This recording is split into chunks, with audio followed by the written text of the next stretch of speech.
नमस्कार, प्रतिभा रेसिपीमध्ये तुमच्या सर्वांचे स्वागत आहे। शाळा चालू झालेली आहे आणि मुलांसाठी आज आपण मिसळ डाळीचे पौष्टिक असे आप्पे कसे बनवायचे ते आज आपण पाहूया। आणि मस्त टुमटुमीत फुगलेले, आतून जाळीदार, अजिबात लिंबू किंवा दह्याचा वापर न करता अगदी झटपट आपण हे मिसळ डाळीचे आप्पे बनवू शकतो। तर चला पाहूया मिसळ डाळीचे आप्पे कसे बनवायचे ते। तर सगळ्यात अगोदर आपण साहित्य आणि प्रमाण पाहूया। डाळीचं प्रमाण आपण काय घेतलेलं आहे तर बघा, ह्या वाटीचं मी एक प्रमाण घेतलं होतं। तर त्या वाटीनुसार मी काय केलं आहे, तांदूळ जे आहेत हे रेशनिंगचे तांदूळ आहेत। तर 2 वाट्या मी मोजून रेशनिंगचे तांदूळ घेतलेले आहेत आणि त्याच वाटीच्या प्रमाणानुसार मी अर्धी वाटी घेतलेली आहे सफेद उडदाची डाळ आणि अर्धी वाटी ही आहे चण्याची डाळ। आता ह्या दोन्हींचे प्रमाण मी एकसारखं घेतलेलं आहे। 1 वाटी मी घेतलेलं आहे पोहे आणि ही घेतलेली आहे मुगाची डाळ। चण्याच्या डाळीपेक्षा सुद्धा अर्धी ही घेतलेली आहे आपण मुगाची डाळ आणि 1 चमचा इथे मेथी घेतलेली आहे। याच्यामध्ये माझी थोडीशी उडदाची डाळ मिक्स झाली होती, पण काही हरकत नाही। तर हे आपण प्रमाण घेतलेलं आहे। आता आपण एक मोठं भांडं घेऊया, कारण आपल्याला काय करायचं आहे की हे भिजवायचं आहे। तर याच्यामध्ये आपण 2 वाटी तांदूळ टाकलेला आहे, अर्धी वाटी उडदाची डाळ, जी सफेद उडदाची डाळ घेतो आपण ती आहे, अर्धी वाटी चण्याची डाळ आणि चण्याच्या डाळीपेक्षा सुद्धा अर्धी वाटी आपण इथे मुगाची डाळ घेतलेली आहे, 1 वाटी पोहे घेतलेले आहे आणि मेथीचे दाणे 1 चमचाभर। आता हे आपल्याला काय करायचं आहे, सगळ्यात अगोदर आपण हे स्वच्छ धुवून घ्यायचं आहे, पण ते अगोदर आपण मिक्स करूया, कारण नंतर भिजल्यानंतर ना आपण हे धुणार नाही। त्यामुळे अगोदरच जेव्हा आपण भिजत ठेवतो ना, त्या अगोदर आपण काय करायचं, स्वच्छ 1-2 पाण्याने धुवून घ्यायचं, कारण डाळीचं आणि तांदळाचं जे व्हाईट पाणी निघतं ते पूर्णपणे काय करायचं, काढून टाकायचं। तर चला 2 पाण्याने स्वच्छ असे हे धुवून घेते अगोदर। तर चला आता हे मी ना काय केलं, धुवून घेतलेलं आहे आणि पाणी जे आहे ते मी गरम करून घेतलेलं आहे। गरम करायचं कारण हेच की वातावरण थंड आहे आणि मग डाळ आणि तांदूळ भिजण्यासाठी अगदी मी 4 तासच हे भिजत टाकणार आहे। झटपट भिजावे यासाठी मी ते कोमट पाणी घेतलेलं आहे। त्याशिवाय झाकण ठेवूया आणि 4 ते 5 तासासाठी आता हे भिजत ठेवूया। तर पाहू शकता आता आपण कोमट पाण्यात भिजल्यामुळे पटकन भिजलेलं आहे। जर उन्हाळा असेल तर गरम पाणी घालायची गरज नाही, थंड पाण्यात हे छान भिजतं, पण वातावरणात थंड असल्यामुळे कोमट पाण्यात आपण छान भिजवून घेतलं आणि व्यवस्थित भिजलेलं आहे। एक्स्ट्राचं पाणी आता काढून टाकले। आता आपल्याला काय करायचं, एक मिक्सरचं भांडे घ्यायचे आणि हे आपल्याला बारीक करून घ्यायचे। आता बारीक करून घेताना मात्र बारीक कसं करायचं, एकदम बारीक नाही करायचं, थोडंसं रवेदार ठेवायचं, म्हणजे आप्पे जे आहेत ना टुमटुमीत तर फुगतात पण आतून छान जाळीदार होतात। तर चला आता हे बारीक करून घेऊया आणि बारीक करताना पण जास्त पाण्याचा वापर न करायचा, दाटसर असंच ठेवायचं आहे, पातळ अजिबात करायचं नाही। तर चला तर मी बघा अशा पद्धतीने बारीक करून घेतलेलं आहे। तर तुम्हाला दाखवते मी कसं बारीक केलेलं आहे।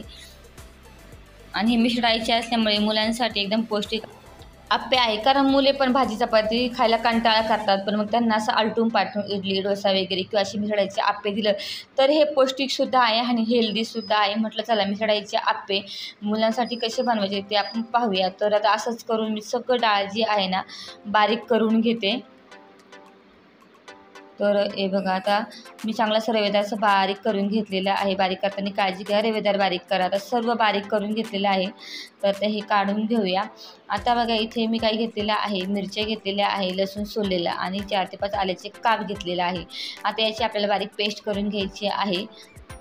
तर हे बघा पाऊस थोडंसं पाणी टाकून छान असं बारीक पेस्ट करून घेतले, बाजूला ठेवूया। सगळ्यात अगोदर आपण पिठामध्ये टाकूया मीठ। आता इथे मी 2 चमचे घेतलेले आहे मीठ आणि अजिबात लिंबू आणि दही आपण वापरणार नाही, फक्त थोडासा सोडा टाकणार आहे, कारण गरम पाण्यात भिजत ठेवलं होतं त्यामुळे छान भिजले, त्यामुळे लिंबू किंवा दही वापरायची आपल्याला गरज लागलेली नाही। आता हे आपण मिक्स करून घेऊया आणि मग आपण छान असं मिक्स झालं की आपण काय करणार आहे, आता हे जास्त असल्यामुळे अगोदर मी काय करते, थोडंसं काढून ठेवते, म्हणजे याचाच मी मुलांसाठी डोसासुद्धा छान मिसळ डाळीचा बनवू शकते, यासाठी मी काढून ठेवलेला आहे बाजूला। तर चला आता आपण आप्प्यांसाठी घेतलेला आहे एक बारीक चिरलेला कांदा, तो आपण पिठामध्ये टाकून घेऊया आणि अर्धा बारीक चिरलेला टोमॅटो घेतलेला आहे आणि ही आहे आलं लसूण हिरवी मिरचीची पेस्ट। यामुळे काय होतं की आपल्याला चवही छान येतं। अगदी तुम्ही मुलांनी असेच जरी खाल्ली, बघा बरेच मुलं सॉस खात नाही किंवा चटणी खात नाही, त्यामुळे त्यांच्यासाठी हे खूप छान आहे। फक्त वाटलं असं तुम्ही मिरचीचं प्रमाण कमी करू शकता। तर हे तयार आहे। तर चला आता आप्पे बनवून घेऊया। आप्पे बनवताना काय करायचं की आप्प्याचं भांडं जे आहे ना अगोदर चांगलं गरम करून घ्यायचं, मगच आप्पे बनवायचे, म्हणजे आप्पे भांड्याला ते काय होतं की बॅटर चिटकत नाही। चांगलं भांडं तापलं की त्याच्यामध्ये थोडंसं तेल टाका किंवा बटर टाका तुमच्या आवडीनुसार. आणि आपण हे तयार केलेलं जे बॅटर आहे ना ते आता आपण काय करूया, आप्पे पात्रात टाकून घेऊयात. हे बघा असे. आता हे आप्यामध्ये आपण कांदा टोमॅटो वापरलेला आहे. जर तुम्हाला वाटलं तर तुम्ही आता स्वीट कॉर्न भेटतात बाजारात, म्हणजे मका भेटतो, किंवा किसलेलं गाजर बीटसुद्धा वापरू शकता. म्हणजे जे व्हेजिटेबल तुम्हाला वाटतं मुलं खात नाही पण आपल्या शरीराला आवश्यक आहे अशा भाज्या तुम्ही याच्यामध्ये टाकू शकता. कारण आप्पे म्हणलं की इडली असो, आप्पे किंवा डोसे मुले आवडीने खातात. तर चला आता झाकण ठेवलं एक 5 मिनिटासाठी. तर बघा 5 मिनिटाचं झाकण काढायचं आणि पाहू शकता अजिबात लिंबू किंवा दही न वापरता किती छान टुमटुमीत असे आपले आप्पे जे आहे ना ते मस्त असे फुगलेले आहे. आता हे काय करायचे की दोन्ही साईडने छान भाजून घ्यायचे. त्यामुळे आपण हे पलटी करून घेऊया.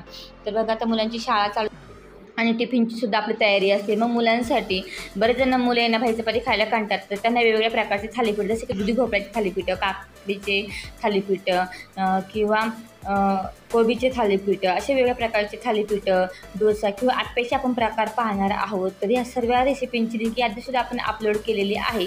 त्याची लिंक मी डिस्क्रिप्शन बॉक्समध्ये देईल. आणि परंतु अशाच नवनवीन नाश्त्याच्या रेसिपी पाहण्यासाठी किंवा टिफिनसाठी भाज्या पाहण्यासाठी अजून चॅनलला सबस्क्राईब केलं तर पटकन सबस्क्राईब करा. तर चला आता हे दोन्ही असे आलटून पालटून आपण आप्पे काय करूया, छान असे भाजून घेऊया लालसर होईपर्यंत. आता हे मिसळायचे असल्यामुळे याला छान असा ब्राऊन कलर येतो पहा. आणि मस्त असे आपण काय करूया ते भाजून घेऊया दोन्ही साईडने असे आलटून पालटून. तर तुम्हाला सुद्धा आप्पे खायला आवडतात का, कमेंट करून नक्की सांगा. तर चला हे बघा आता आपले आप्पे जे आहे ना पाना मस्त टुमटुमीत फुगलेले आहे. अजिबात दही आणि आपण लिंबूसुद्धा घातलं नव्हतं आणि मस्त फुगलेले आहे. आणि मस्त वरून क्रिस्पी आतून जाळीदार झालेले आहे. मस्त टुमटुमीत असे हे आपले आप्पे तयार आहे. तर चला आता एका प्लेटमध्ये मी खाण्यासाठी घेते. तर बघा लहान मुलांना एकदम आवडीने खातात. अगदी ना 4 ते 5 मुलांना डब्याला दिलं तर डबासुद्धा फिनिश करता, पोटही होतं आणि पौष्टिक असल्यामुळे काळजीसुद्धा नाही. तर पाहू शकता मस्त आपलं टुमटुमीत वरून क्रिस्पी आतून जाळीदार असे छान आप्पे बघा झालेले आहे. पाहू शकता मस्त असे झालेले आहे हे बघा. किंवा तुम्ही जर सकाळी करणार असाल तर संध्याकाळी भिजत घाला आणि सकाळी बारीक करा आणि लगेच बनवा, तरी पण हे आप्पे होतील. किंवा संध्याकाळच्या नाश्त्यासाठी करणार असाल तर दुपारी 12 वाजता तरी भिजत घातलं तरी 5 वाजता तुम्ही हे आप्पे करू शकता. एका मस्त असे आप्पे आपले तयार झालेले आहे. व्हिडिओला लाईक करा, शेअर करा आणि कमेंट करून नक्की सांगा की हे आपल्या मिसळाईचे आप्पे कसे झालेले आहे. धन्यवाद.